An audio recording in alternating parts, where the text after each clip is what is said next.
Gold buyers, మీ కష్టాల్లో నమ్మకమైన మీ ఆత్మీయ నేస్తం.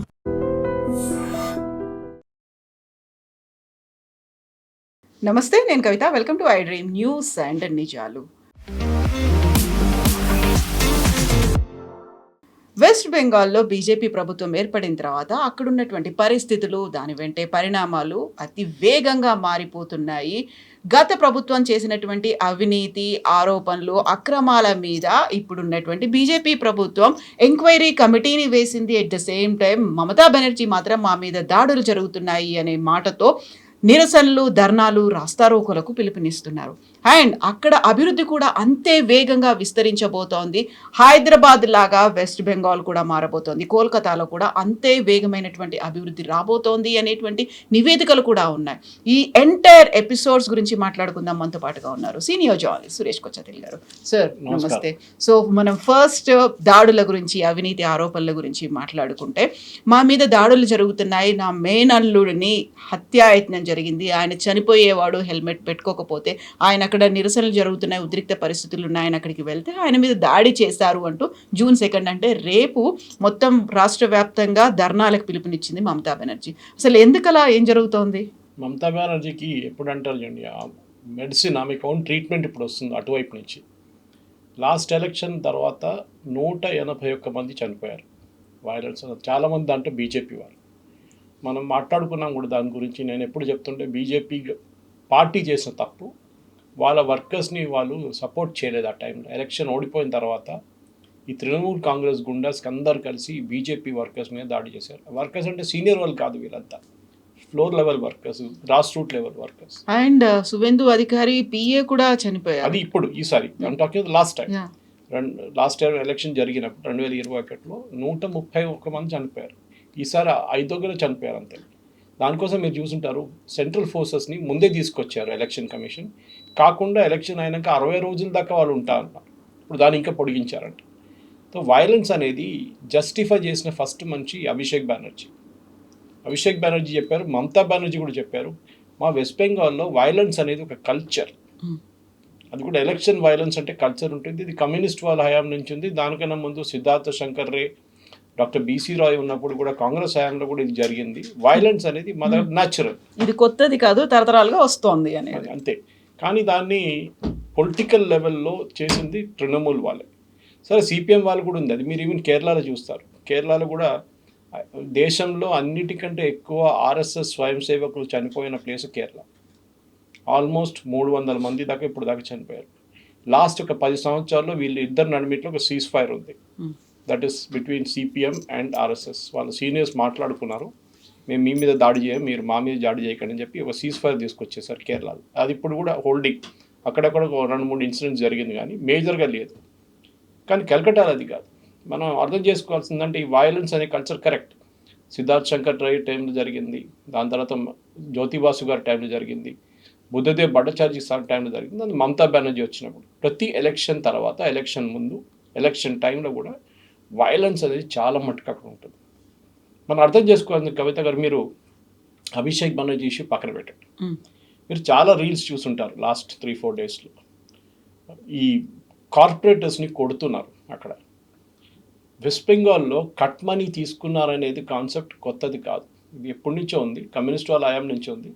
కానీ తృణమూల్ వచ్చినప్పుడు ఇక్కడ మన దగ్గర కట్ మనీ అనేది మన దగ్గర అప్పుడప్పుడు హఫ్తా అంటారు. అది యూజువలీ గుండాలు, ఒక్కొక్క టైంలో ముందు పోలీసు వాళ్ళది కూడా ఉండే, ఇప్పుడు పోలీసు వాళ్ళు తగ్గిపోయింది హఫ్తా తీసుకోవడం.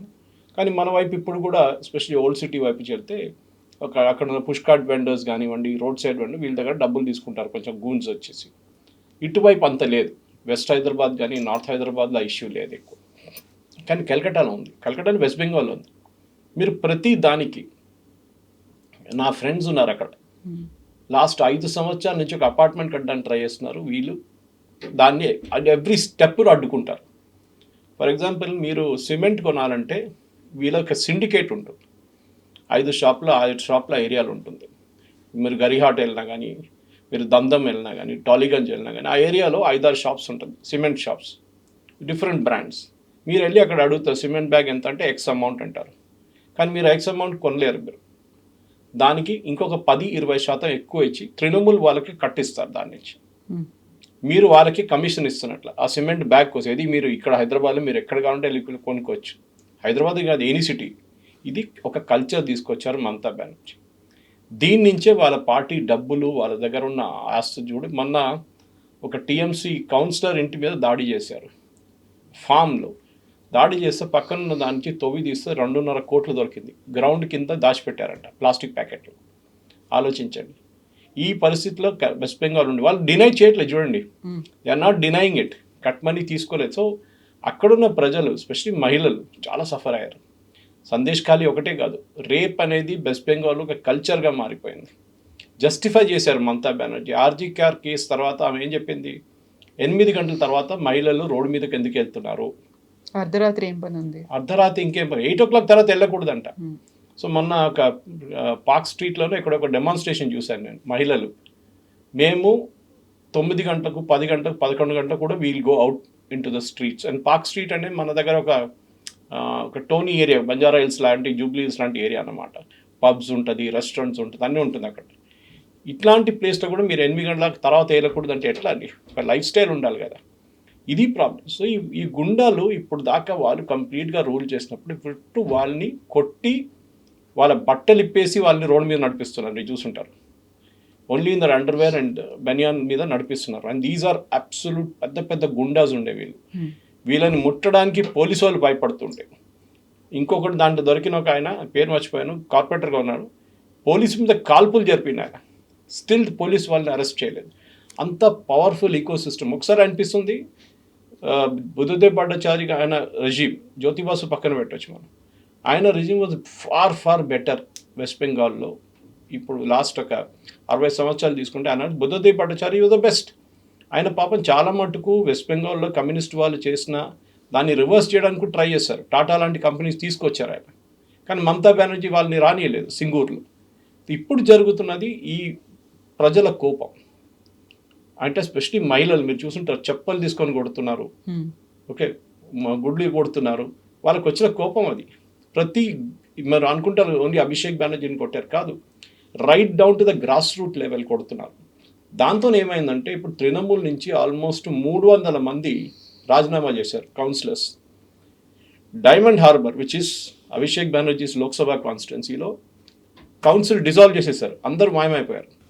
నిన్న మమతా బెనర్జీ పిలిచిన మీటింగ్లో 80 మంది ఎమ్మెల్యేలు 20 మంది వచ్చారు, మిగతా 60 మంది రాలేదు మీటింగ్కి. సో నిన్న క్యాన్సిల్ చేయాల్సి వచ్చింది meeting. She was embarrassed, very embarrassed. ఇప్పుడు ఇట్లాంటి మమతా బెనర్జీకి ఫస్ట్ టైం ఒక taste of our own medicine అంటారు ఇంగ్లీష్లో. ఆమెకి ముందు ఎట్లా బీజేపీ మీద, ఎట్లా కమ్యూనిస్ట్ మీద, ఎట్లా కాంగ్రెస్ వాళ్ళ మీద, వాళ్ళిద్దరు పక్కన పెట్టండి, వాళ్ళ మీద ఎక్కువ దాడులు జరగలేదు. బీజేపీ వర్కర్స్ మీద లాస్ట్ ఒక 15 సంవత్సరాల నుంచి జరుగుతున్న దాడి, దానికి ఒక జవాబు ఇప్పుడు ఇస్తున్నారు. అది మీరు అడగొచ్చు, అది కరెక్టా కాదా, అట్లా చేయవచ్చా గవర్నమెంట్ ఉన్నప్పుడు అంటే అదొక మాబ్ మెంటాలిటీ. అది మీలో ఉన్న కోపం మీరు తీర్చుకుంటున్నారు. నా దగ్గర ఇంత డబ్బులు తీసుకున్నాడు, ఇది 50,000 తీసుకున్నాడు, ₹1,00,000 తీసుకుని ఇప్పుడు నాకు ఇవ్వండి అని చెప్తున్నారు వాళ్ళు. వాడు ఎట్లా ఇస్తాడు? వాడు పైకి పంపించేస్తాడు. అది అప్ ద లెవెల్ మమతా దాకా వెళ్ళిపోయింది ఆ డబ్బులు. ఆయన దగ్గర ఒక కమిషన్ పెట్టి సో ఆ కోపం తీస్తున్నారు. సో అభిషేక్ బెనర్జీని కొట్టారంటున్నారు. ఎస్, ఎందుకు చేయరు? ఆయన ఒక డీఫాక్టో చీఫ్ మినిస్టర్ కన్నా ఎక్కువ పవర్ఫుల్ ఉన్నారు. ఆయన ఇంటి పక్కన ఒక బండి కూడా ఆపలేరు మీరు. పక్కనున్న 7 పార్కులు టేక్ ఓవర్ చేసుకున్నారు. అక్కడున్న ఆయన కాన్వాయ్ చూస్తే సీఎం కాన్వాయ్ కూడా ఏం లేదు. ఆ ఎక్స్ట్రా కాన్స్టిట్యూషనల్ అథారిటీ ఉన్న అభిషేక్ బెనర్జీని ఇప్పుడు ప్రజలు ఒక లెసన్ నేర్పిస్తున్నారు. మొన్న ఆయన కొట్టిన రోజు ఎలక్షన్ రిజల్ట్ వచ్చిన తర్వాత ఫస్ట్ డే బయటికి దిగాడు. ఆ రోజే కొట్టారు ఆయన. మీకు గుర్తుంటుంది, ఎలక్షన్ టైంలో బీజేపీ ఎలక్షన్ కమిషన్ కంప్లైంట్ చేశారు ఈయన గురించి. మోదీ గారి గురించి అమిత్ షాని ఛాలెంజ్ చేశాడు. 4వ తారీఖు 12 గంటల తర్వాత మీరు వెస్ట్ బెంగాల్కి రండి, మేము చూపిస్తాం, మీతో ఏం చేస్తాం, మేము అడుగు పెట్టండి, మేము చూస్తాం, మేము డీజే మ్యూజిక్ ప్లేస్ చేసి చూపిస్తాం మీకు అని చెప్పారు. అంటే మిమ్మల్ని చంపేస్తాం, మీరు ఎవ్వరు వర్కర్స్ ఉన్నా ఫినిష్ చేసేస్తాం. సో ఇట్లాంటి స్టేట్మెంట్ ఇచ్చిన అభిషేక్ బెనర్జీ మీద మమతా బెనర్జీ ఎందుకు మాట్లాడలేదు? ఎందుకు ఇచ్చాడు ఇట్లాంటి స్టేట్మెంట్? దట్ మీరు వచ్చేసేయండి, మిమ్మల్ని 4th తర్వాత మేము చూసుకుంటాం, మీ వర్కర్స్ని చూసుకుంటాం, మీ లీడర్ని మేము చూసుకుంటాం, మీరు దమ్ముంటే రండి అని. ఇన్ఫ్యాక్ట్ డెరిక్ ఓబ్రైన్ కానీ, ఈవెన్ సాగరికా ఘోష్ కానీ, మహువా మొయిత్రా కానీ, వీళ్ళందరూ ఇట్లాంటి స్టేట్మెంట్స్ ఇచ్చారు. మే 4వ తారీఖు తర్వాత మోదీ కాదు, అమిత్ షా కాదు, ఎవరు కూడా ఇక్కడ రాలేరు. ఇప్పుడు వీళ్ళు ఎక్కడ పారిపోయిందో అర్థం కావట్లేదు. వీళ్ళందరూ ఢిల్లీలో కూర్చున్నారు. సో ఇప్పుడు ఇట్స్ అ న్యాచురల్ థింగ్. కవిత గారు, నిన్నదాకా నన్ను కొట్టారు, ఇవాళ నాకు ఛాన్స్ దొరికిన నిమ్మల్ని కొడుతున్నారు. ఆ ఛాన్స్ వచ్చేస్తుంది అనమాట. ఇదే జరుగుతుంది ఇప్పుడు. కాకపోతే ప్రభుత్వం ఏం చేస్తోంది అని అక్కడ వాళ్ళు పాలకులు ఏం చూస్తూ కూర్చున్నారా? వాళ్ళకు అసహనం ఉంది, లేకుంటే అసంతృప్తి ఉంది, ఆగ్రహం ఉంది అనుకుంటే అటాక్ చేస్తే సరిపోతుంది. ఇదే పని వాళ్ళు గతంలో చేశారు, మళ్ళీ వీళ్ళు అది ఎంత చేస్తున్నారు? 6 మందిని అరెస్ట్ చేశారు నిన్న. దాంట్లో 2 టీఎంసీ వాళ్ళు. దాంట్లో ఒకరైతే డినై చేస్తున్నారు, నేనేం చేయలేదు, నేను కొట్టలేదు, నేను పక్కన ఉన్నా అని చెప్తున్నారు. అరెస్ట్ చేశారు, అది చాలా పెద్దది. దీనికన్నా ముందు అది కూడా జరగకపోతే. కానీ మనం కూడా అడగాలి, అభిషేక్ బెనర్జీకి అక్కడి నుంచి ఇంటి నుంచి ఎందుకు పారిపోయాడు? సిఐడి ఒక నోటీస్ సర్వ్ చేయడానికి వచ్చారు ఆయనకి. తెలిసినప్పుడే ఆయన అక్కడి నుంచి పారిపోయాడు. సరే, మీకు జెడ్ సెక్యూరిటీ ఉన్నప్పుడు మీరు ఇన్ఫామ్ చేయాల్సి వస్తుంది పోలీస్కి, మీ మూవ్మెంట్ గురించి ఇన్ఫామ్ చేయలేదు. తోడు హెల్మెట్ తీసుకెళ్లారు వాళ్ళ సెక్యూరిటీ వాళ్ళు. అంటే ముందే యాంటిసిపేట్ చేసుకున్నారు, ఇది cricket helmet, not a normal helmet. First కార్లో వచ్చారు, కార్ నుంచి కార్ తీసుకెళ్ళలేకపోతున్నారు రిటర్న్ అని చెప్పి తెలిసినప్పుడు వాళ్ళ కార్యకర్త ఎవరో చనిపోయారు, ఒక ఆయన ఇంటికి వచ్చారు, ఆయన సుందర్పూర్లో. సో కార్యకర్త ఇంటికి వచ్చి వాళ్ళ అమ్మగారిని కలిసారు, మాట్లాడారు, అంతా అయిపోయింది. బయటకు వచ్చినప్పుడు ఈ దాడి జరిగింది. కల్కటాలో, వెస్ట్ బెంగాల్లో ప్రతి చోట ఇప్పుడు టీఎంసీ వాళ్ళు కనిపిస్తే చోర్ చోర్ అని చెప్పి వాళ్ళు వెంట పడతారు. మీరు చూసుంటారు వీడియోల్లో, దొంగ దొంగ అని చెప్పేసి. అంత కోపం ఉంది. దాని ఫౌంటైన్ హెడ్ అందరికైనా పైన మమతా బెనర్జీ కన్నా పవర్ఫుల్ ఉన్న మనిషి అభిషేక్ బెనర్జీ. న్యాచురల్లీ ఆయన మీద కోపం చూపిస్తారు. మీకు తెలుసు, ఆయనకి 18 ప్రాపర్టీస్ ఉన్నాయి కలకటాలో, ఆయన పేరు మీదే 18 ప్రాపర్టీస్. ఆయనకు ఉద్యోగం లేదు, ఏం లేదు, ఒక ఎంపీ అంతే. ఎక్కడి నుంచి వచ్చిన డబ్బులు? దానికి ఆల్రెడీ నోటీస్ సర్వ్ చేశారు. అది కాకుండా ఇల్లీగల్ కట్ మనీ కలెక్షన్లో నంబర్ 1 కింగ్ ఈయనకే వస్తుండే డబ్బులన్నీ. ఆ డబ్బులు ఎక్కడ ఉందని చెప్పి ఇప్పుడు సిఐడి నోటీస్ ఇష్యూ చేయడానికి వెళ్తే అక్కడి నుంచి ఇంటి నుంచి మాయమైపోయాడు. ఇక్కడ కనిపించింది సురేంద్రపూర్లో. అక్కడ వాళ్ళు కొట్టారు. నిజమే, మీరు అడిగిన ప్రశ్నకి క్వశ్చన్, ఎస్, గవర్నమెంట్ ఏం చేస్తుంది? గవర్నమెంట్ కేసు రిజిస్టర్ చేశారు, 6గురిని అరెస్ట్ చేశారు. దాంట్లో 5 మంది బీజేపీ వాళ్ళు అంటున్నారు, మహిళలు, అది కూడా మహిళల్ని కూడా అరెస్ట్ చేశారు. దాంట్లో తప్పలేదు, చేయాల్సిందే. కానీ ఇదే టీఎంసీ ఎందుకు దీనికన్నా ముందు సందేశ్ ఖాళీలో రేప్ జరిగినప్పుడు మమతా బెనర్జీ జస్టిఫై చేశారు, ఏం జరగలేదు అక్కడ అని చెప్పేసి. మనందరూ తెలుసు జరిగింది అనేది. అది కూడా మాస్ రేప్, రిపీటెడ్ రేప్స్. మహిళల్ని హోటల్లో తీసుకొచ్చి రేప్ చేయడం అనేది చాలా కామన్ అయిపోయింది అక్కడ బీజేపీ వర్కర్స్. ఇప్పుడు the shoes on the other foot అంటారు ఇంగ్లీష్లో. ఇప్పుడు మారిపోయింది. ఇప్పుడు ద ట్రాక్స్ ఆఫ్ చేంజ్. ఇప్పుడు పోలీసు వాళ్ళు బీజేపీ వైపు నుంచి పనిచేస్తున్నారు, అరెస్ట్ చేస్తున్నారు, తీసుకెళ్తున్నారు. వీరు ప్రతి దానికి కేసు ఇస్తున్నారు. మీ చెప్పినట్లు నేను ఎప్పుడో చెప్పాను, ఇది ఎలక్షన్ రిజల్ట్ వచ్చే రోజు దాని నెక్స్ట్ డే కూడా చెప్పాను, గవర్నమెంట్ ఒక కమిషన్ పెట్టాలి, సౌత్ ఆఫ్రికాలో చేసినట్లని ట్రూత్ అండ్ రికన్సిలియేషన్ కమిషన్ అని చెప్పి. నెల్సన్ మండేలా రిలీజ్ అయిన తర్వాత వీళ్ళకి కమిషన్ పెట్టారు. అంటే బ్లాక్స్ మీద చేసిన అత్యాచారాల్ని వైట్స్ చేసినప్పుడు అప్పుడు ఓల్డ్ సౌత్ ఆఫ్రికాలో జరిగిన దానికి, ఆఫ్రికనర్స్ మీద చేసిన దాడికి వీళ్ళు ఒక ఎంక్వైరీ కమిషన్ పెట్టి కొంతమందిని శిక్షించారు, కొంతమందిని ట్రూత్ అండ్ రికన్సిలైజ్ చేసి పంపించేశారు. ఓకే, చేసిన తప్పు, కానీ ఇప్పుడు నుంచి చేయకూడదు. కానీ మర్డర్ కానీ రేప్ కానీ ఏం జరిగింది దానికి వాళ్ళు శిక్షలు ఇచ్చారు. వాళ్ళు ఇది జరగాలి, శిక్షించాల్సిందే. బికాజ్ వితౌట్ మీరు పనిష్ చేయకపోతే మీరు ఎక్కడ పోతారు? మళ్ళీ అదే పని మీద దిగుతారు మళ్ళీ. సో ఇప్పుడు వెస్ట్ బెంగాల్లో కూడా ఇప్పుడు దాకా జరిగిన ఇన్సిడెంట్స్, ఎన్నో ఇన్సిడెంట్స్ రిజిస్టర్ కూడా చేయలేదు ఎఫ్ఐఆర్.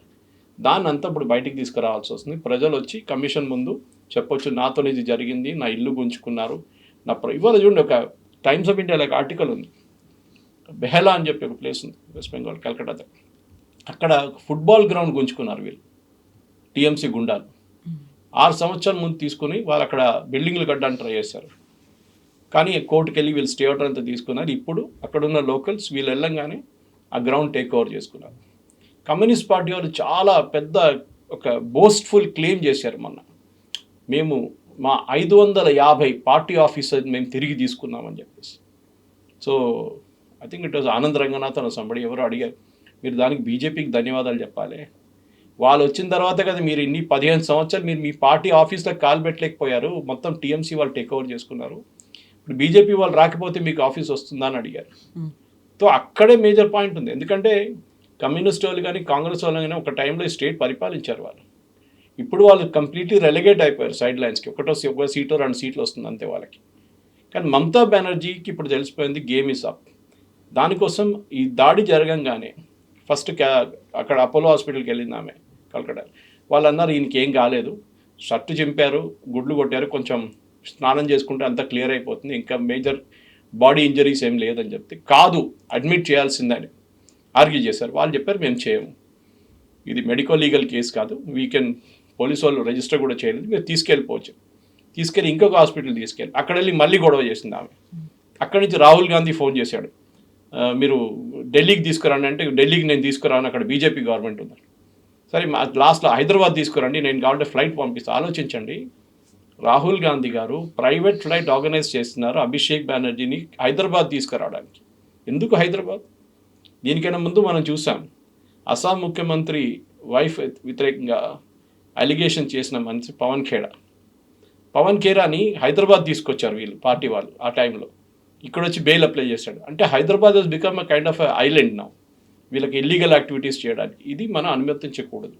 నేను అది బంగ్లాదేశీస్ గురించి కూడా చెప్పాను చూడండి. ఇప్పుడు యూనియన్ గవర్నమెంట్ దాడి చేస్తున్నారు, ప్రతి స్టేట్లో, ప్రతి సిటీలో, ప్రతి విలేజ్లో కూడా దాడులు జరుగుతున్నాయి ఇప్పుడు ఈ బంగ్లాదేశ్ ఇమ్మిగ్రెంట్స్ని. హైదరాబాద్లో ఏమైనా జరుగుతుందా లేదా?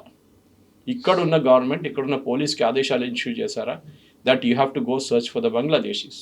ఇక్కడ ఎన్నో సెక్టర్లో పనిచేస్తున్నారు, వాళ్ళని ఐడెంటిఫై చేసి పంపించాల్సింది. కానీ వెస్ట్ బెంగాల్లో జరిగే వైలెన్స్కి ఇప్పుడు ఇది ఆగదు కవిత గారు, దట్ ఇస్ 100%. వీళ్ళు ఇంటి నుంచి బయటికి రాలేకపోయిన పరిస్థితికి వచ్చేసారు టీఎంసీ వాళ్ళు. ఇక్కడే ఒక ఇంట్రెస్టింగ్ ఇష్యూ కూడా కనిపిస్తుంది. ఉన్నటువంటి 80 మంది ఎమ్మెల్యేల్లో, టీఎంసీకి ఉన్న ఎమ్మెల్యేల్లో కేవలం 36 మంది అటెండ్ అయ్యారు. మమతా బెనర్జీ ఒక నిరసన ప్రదర్శనకి రమ్మని అంటే ఆ మీటింగ్లకి కూడా అటెండ్ అవ్వట్లేదు.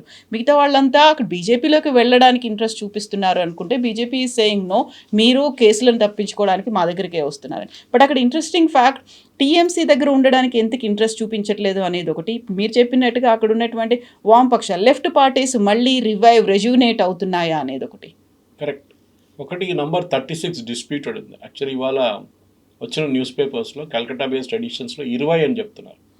20 మంది వచ్చారు, 16 మంది మేము రాలేకపోయాం, మేము ఇంటి నుంచి బయటికి రాలేకపోతున్నాం అని చెప్పి మెసేజ్ పంపించారంట. ఆలోచించండి, మేము ఇంటి నుంచి బయటికి రాలేకపోతున్నాం, మాకు పోలీస్ ప్రొటెక్షన్ ఇస్తేనే మేము బయటికి రాగలము, లేకుంటే మేము మీటింగ్కి రాలేమని చెప్పారు. తప్ప మీరు 35 అని కూడా తీసుకోండి, మిగతా వాళ్ళు ఎక్కడున్నారు? ఆల్మోస్ట్ 45 మంది ఇప్పుడు కనిపించట్లేదు. కౌన్సిలర్స్ నేను చెప్పాను చూడండి, అది కూడా అభిషేక్ బెనర్జీ కంట్రోల్ చేసే డైమండ్ హార్బర్, అక్కడి నుంచి మొత్తం రిజైన్ చేసి వెళ్ళిపోయారు కౌన్సిలర్స్ అందరూ. ఇప్పుడు వాళ్ళకు కూడా అర్థమైపోయింది, గేమ్ ఫినిష్ అయిపోయింది. సో వాళ్ళకి 2 ఆప్షన్స్ ఉన్నాయి కవిత గారు. ఒకటి బీజేపీలో చేరడం, అది బీజేపీ ఇప్పుడు అనుమతించట్లేదు. ఎందుకంటే బీజేపీకి ఆల్రెడీ కంఫర్టబుల్ మెజారిటీ ఉంది అసెంబ్లీలో, వాళ్ళు ఇంకా తీసుకోక్కర్లేదు ఎవరిని. కానీ కౌన్సిలర్స్ వైపు తీసుకుంటారు బహుశా, కానీ అక్కడ కూడా వాళ్ళు చెక్ చేసి తీసుకోవాల్సింది. ఇదే కట్ మనీ తీసుకున్న వాళ్ళు తీసుకుంటే మళ్ళీ బీజేపీ కూడా అదే కల్చర్లో వెళ్ళిపోతారు. సో వెళ్ళకూడదు, వాళ్ళు తీసుకోక్కర్లేదు. ఈ కౌన్సిల్ ఎట్లయినా ఎలక్షన్ జరుగుతుంది, అందరు రిజైన్ చేశారంటే, మళ్ళీ రాజీనామా చేశారంటే మళ్ళీ ఇంకో కొత్త ఎలక్షన్ రాస్తుంది, దాంట్లో బీజేపీ గెలుస్తారు. ఎట్లా మీరు ఫ్రెష్గా మీ క్యాండిడేట్స్ పెట్టి గెలవండి, అదొక ఆప్షన్ ఉంది.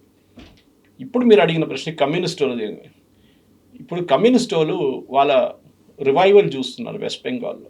వాళ్ళకి ఎక్కువ ప్రాస్పెక్ట్స్ ఏం లేవు, కానీ అట్లీస్ట్ ఒక 10 సీట్లు వస్తే నెక్స్ట్ అసెంబ్లీలో మాకు ఏదైనా ఒక చిన్న రోల్ వస్తుంది.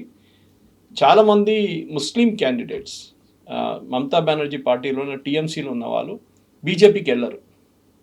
వాళ్ళకి 2 ఆప్షన్స్ ఉన్నాయి. ఒకటి కాంగ్రెస్లో చేరడం, కాంగ్రెస్కి అసలు అక్కడ ఓట్లు రావు, ఆర్ సిపిఎంకి వెళ్ళడం, అక్కడ కొన్ని ఓట్లైనా వాళ్ళకి వస్తుందని.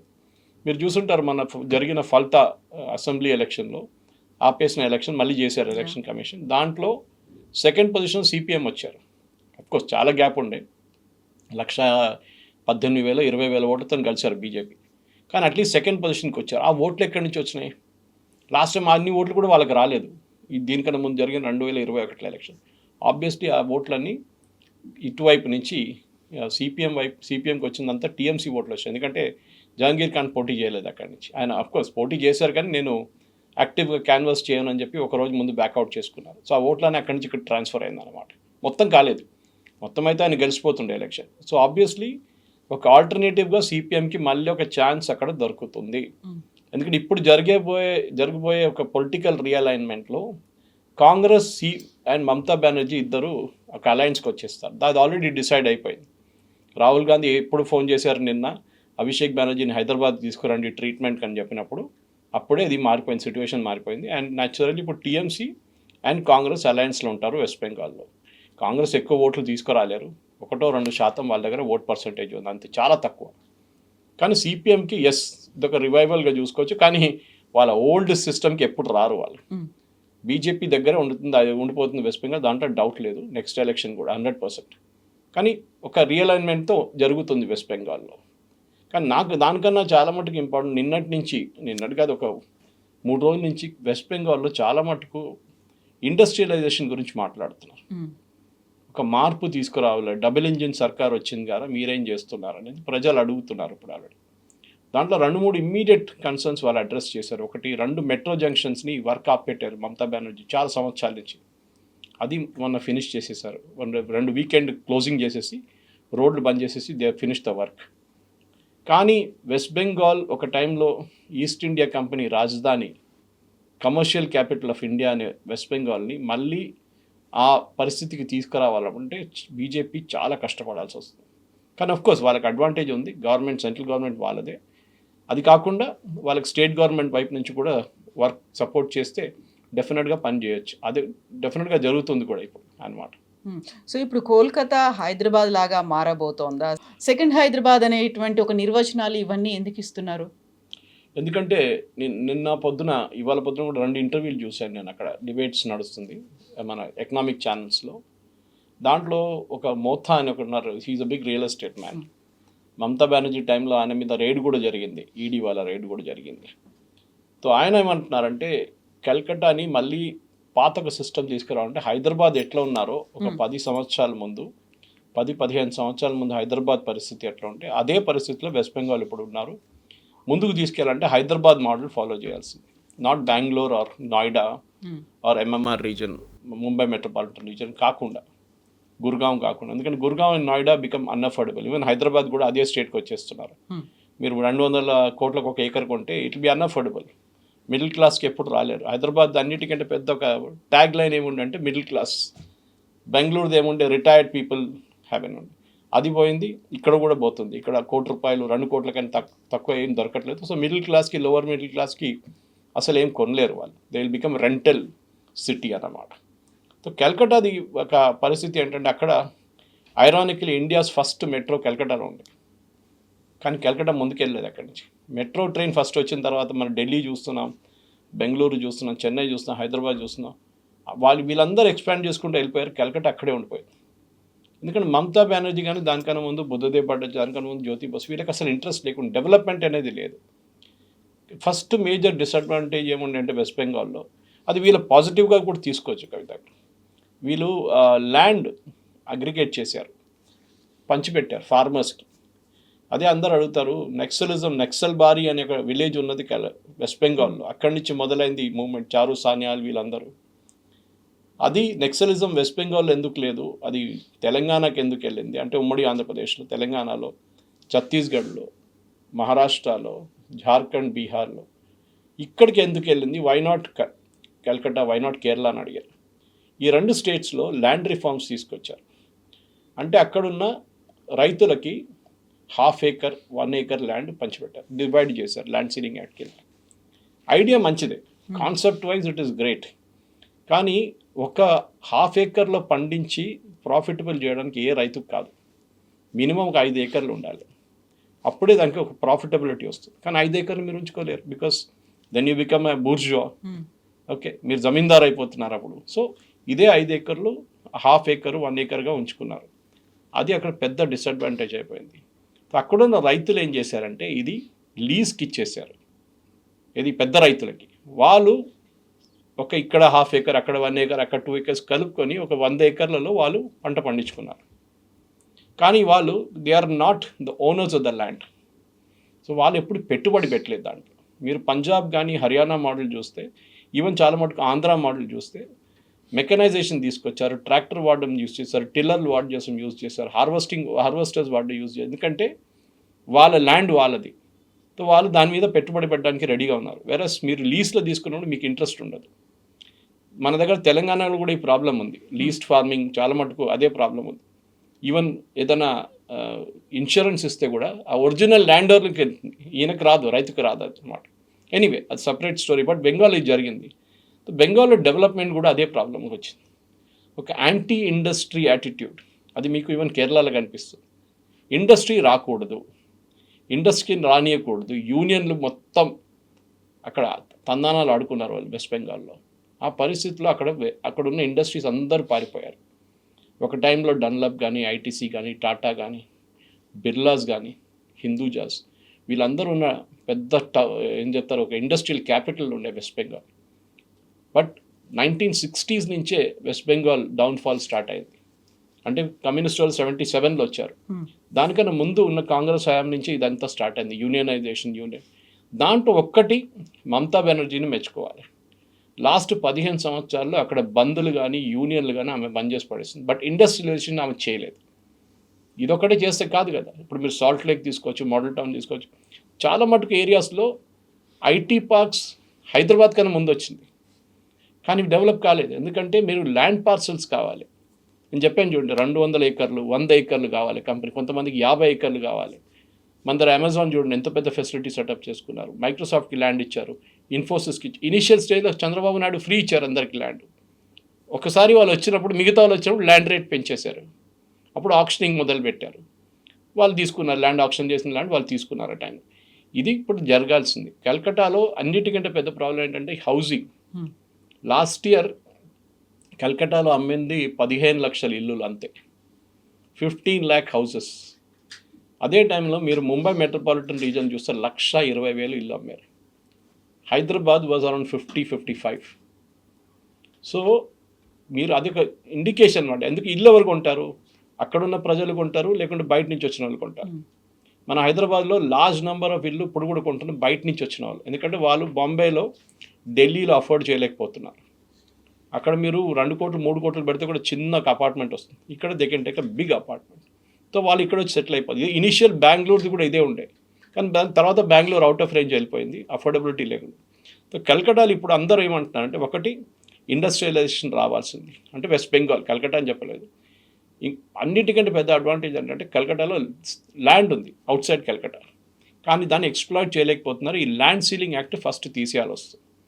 సో ఈ సువేందు అధికారి గవర్నమెంట్ ఫస్ట్ ఛాలెంజ్ అది ఉంది. రెండవది ఇండస్ట్రియలిస్ట్ని మళ్ళీ తీసుకురావడం. వాళ్ళంత ఈజీగా రారు.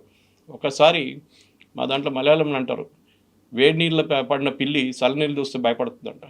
ఆ సంగతి ఇది. వాళ్ళకి భయం ఉంటుంది, రేపు వస్తాం మళ్ళీ 10 సంవత్సరాల తర్వాత మమతా బెనర్జీ వస్తే మళ్ళీ మా సంగతి ఏమవుతుందని భయం ఉంది వాళ్ళకి. కంటిన్యూటీ ఆఫ్ పాలసీ ఉండాలి.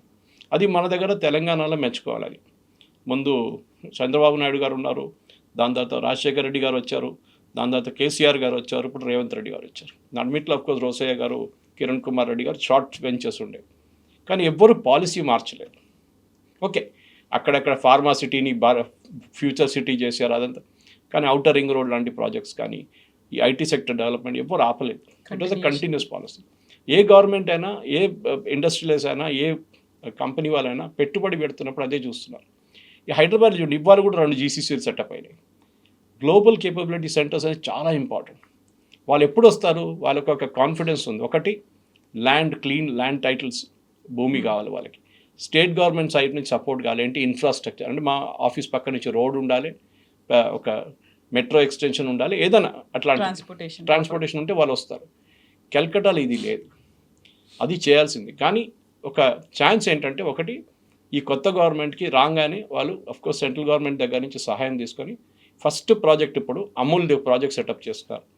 ఓకే, కొత్త ప్రాజెక్ట్ అమూల్ది just outside Calcutta setup చేస్తున్నారు. అది ఫస్ట్ ప్రాజెక్ట్ అనమాట. ఇక్కడి నుంచి ముందుకు వెళ్ళాలంటే జీసీసీస్ తీసుకురావాల్సి వస్తుంది, గ్లోబల్ కేపబిలిటీస్. అక్కడ కాగ్నిసెంట్ ఉంది, టీసీఎస్ ఉన్నారు, అందరూ ఉన్నారు. ఎప్పుడో వాళ్ళు ఆపరేషన్ స్టార్ట్ చేశారు కల్కటాలో, కానీ ఎక్స్పాండ్ చేయలేదు. హైదరాబాద్లో ముందు మైక్రోసాఫ్ట్ వచ్చినప్పుడు ఆ పెద్ద క్యాంపస్ వాళ్ళది ఉండే, చాలా పెద్ద క్యాంపస్ అది.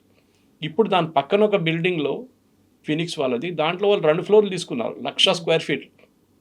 అప్పుడు ఆలోచింటే ఎక్స్పాన్షన్ కోసం చాలా ఇంపార్టెంట్. అంటే మీ దగ్గర ముందు 4,000-5,000 ఎంప్లాయీస్ ఉంటే మళ్ళీ మీరు 2,000 ఎంప్లాయీస్ని యాడ్ చేస్తున్నారు. ఆ 2,000 ఎంప్లాయీస్ ఇక్కడ ఉన్నప్పుడు రెంట్లో ఉంటారు, తర్వాత ఇల్లు తీసుకుంటారు, తర్వాత వారు కార్లు కొనుక్కుంటారు, వాళ్ళ పిల్లల్ని స్కూల్లో అడ్మిషన్ ఇప్పిస్తారు. ఇదంతా ఒక కంటిన్యూస్ ప్రాసెస్ అనమాట. దానికోసం మన దగ్గర సిద్దిపేట కానీ కరీంనగర్లో సెటప్ చేసిన ఐటీ పార్కులు దానికోసం ఫెయిల్ అయింది.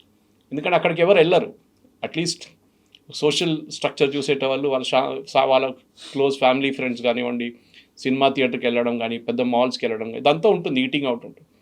కల్కటాలో culture wise they very strong. I think India's intellectual capital అంటారు. ఒక టైంలో ఒక సేయింగ్ ఉండే, what Bengal things today India things tomorrow అని. అది పోయింది ఇప్పుడు. దాన్ని తీసుకురావాలంటే చాలా మటుకు ఒక గోల్డెన్ ఏజ్ ఒక ఛాన్స్ ఉంది. అండ్ ఐ థింక్ శువెందు అధికారికి అన్నింటికీ పెద్ద ఒక ఆపర్చునిటీ ఇది. కానీ యాజ్ ఇంగ్లీష్లో అంటారు, you hit hit the ground running. మీకు టైం లేదు. మీ హనీమూన్ పీరియడ్ 6 నెలలు ఉంటుంది. దాని తర్వాత క్వశ్చన్స్ వస్తుంది. 6 నెలల లోపలనే మీరు ప్రాజెక్ట్స్ లాంచ్ చేయాల్సి వస్తుంది. మీ ఫ్రీబీస్ని పక్కన పెట్టండి, అది ఎట్లయినా నడుస్తుంటుంది.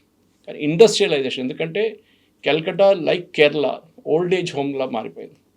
మీరు అక్కడ ఉన్న మ్యాక్సిమం ఇళ్ళని సర్వే చేయండి. కల్కట్టాలో చుట్టుపక్కల ఉన్న ఏరియాస్లో అంతా అందరు ముసలోళ్ళు ఉంటారు.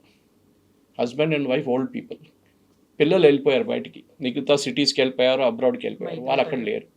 వాళ్ళని రిటర్న్ తీసుకురావాలి. రెండవది, ఒక టైంలో బెంగాలీ వర్కర్ని ఎక్స్పోర్ట్, నాకు ఇప్పుడు కూడా గుర్తు, నేను వైజాగ్లో 1988లో పనిచేస్తున్నప్పుడు I was working on hotel project there. అప్పుడు శ్రీపురం జంక్షన్లో హెచ్ఎస్బిసిది ఒక కాల్ సెంటర్ ఉండే. 1988 హెచ్ఎస్బిసి కాల్ సెంటర్. అప్పుడు హైదరాబాద్ కూడా అంత డెవలప్మెంట్ జరగలేదు. అప్పుడు వాళ్ళు అంత పనిచేసే ఆల్మోస్ట్ 80% మంది బెంగాల్ నుంచి ఎగ్జిక్యూటివ్స్, అంటే వాళ్ళ అమ్మాయిలు అబ్బాయిలు అక్కడి నుంచి వచ్చారు. They were exporting high quality people ఆ టైంలో, 80s, late early 90s also. ఇప్పుడు అది మారిపోయింది.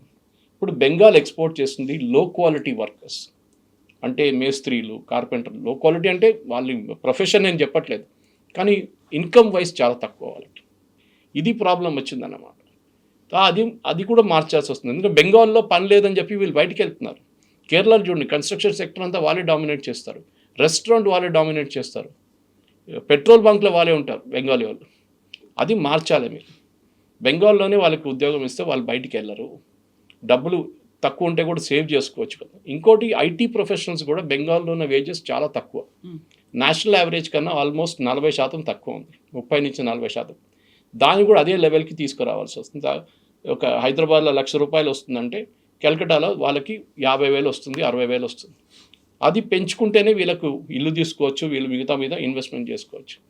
ఇదంతా ఒక సైక్లికల్ సర్కిల్. ఇది మొదలు పెట్టాలంటే ఫస్ట్ గవర్నమెంట్ కంపెనీస్ని అట్రాక్ట్ చేయాలి. కానీ ఆ కంపెనీస్ అట్రాక్ట్ చేయాలంటే అంత ఈజీ కాదు. They are really work hard. కానీ యూనియన్ గవర్నమెంట్ సపోర్ట్ ఉంటే డెఫినెట్గా చాలా మటుకు సెంట్రల్ గవర్నమెంట్ వైపు నుంచి సపోర్ట్ ఉంటే చేయొచ్చు. ఎందుకంటే ఫస్ట్ ఈ బయట నుంచి వచ్చే కంపెనీస్ సెంట్రల్ గవర్నమెంట్ని అప్రోచ్ అవుతారు. వాళ్ళ వైపు నుంచి ఏం సపోర్ట్ మాకు వస్తుందని అడుగుతారు. దాని తర్వాత స్టేట్కి వెళ్తారు. వాళ్ళు కర్ణాటక అనలైజ్ చేస్తారు, తమిళనాడుని అనలైజ్ చేస్తారు, తెలంగాణని అనలైజ్ చేస్తారు. దెన్ ఇప్పుడు వెస్ట్ బెంగాల్ కూడా అనలైజ్ చేయొచ్చు వాళ్ళు.